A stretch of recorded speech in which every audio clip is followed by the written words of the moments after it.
bonjour à toutes ceux et toutes celles qui n'ont de cesse de nous encourager en suivant notre programme quotidien de la revue de presse. À présent, voyons ce qui se passe en Côte d'Ivoire à travers la une de quelques journaux sélectionnés pour vous.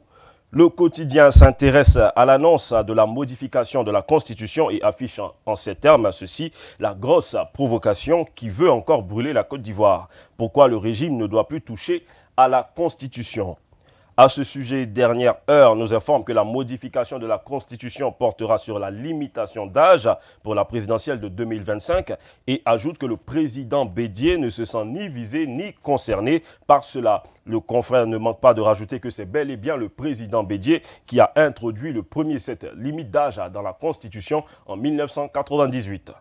L'Avenir se prononce aussi sur le même sujet en publiant que la limitation d'âge fait déjà trembler. Le confrère annonce que certains acteurs politiques et de la société civile se prononcent. Avec un ton catégorique, il affirme que la guerre des générations aura lieu. Nous changeons de sujet avec Le Jour qui écrit à sa une qu'une rébellion se prépare contre Jean-Louis Billon. Génération Nouvelle fait une place à la réconciliation nationale et publie que Guillaume Soro fait des précisions selon lesquelles il aurait dit ceci.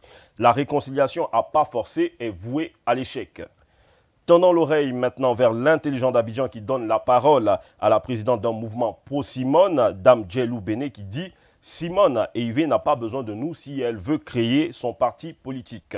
Les mouvements se sont constitués sans se référer à elle. » L'Inter à propos de l'insécurité à la frontière Burkina Faso-Côte d'Ivoire annonce que des milliers d'habitants fuient leur village. Certains traversent la Comoué pour rentrer en Côte d'Ivoire. Fraternité Matin nous informe au sujet de l'identification qu'une nouvelle opération d'enrôlement éclatée aura lieu et nous communique les dates de lancement et les sites choisis. Sur la toile, Kouassi nous apprend que le Premier ministre Patrick Achi fait le ménage dans son équipe en nommant Coralie Sissoko chef de cabinet. Hors de nos frontières, le Banco nous transporte en Haïti où le Premier ministre Ariel Henry a limogé le procureur qui le menaçait d'inculpation dans l'enquête sur l'assassinat du président Jovenel Moïse. Nous terminons avec cette nouvelle en sport. Afrique sur 7 qui publie que le trio tant attendu au Paris Saint-Germain, Messi, Neymar, Mbappé n'a pas fait rêver pour sa première sortie de cette saison hier face à l'équipe de Bruges.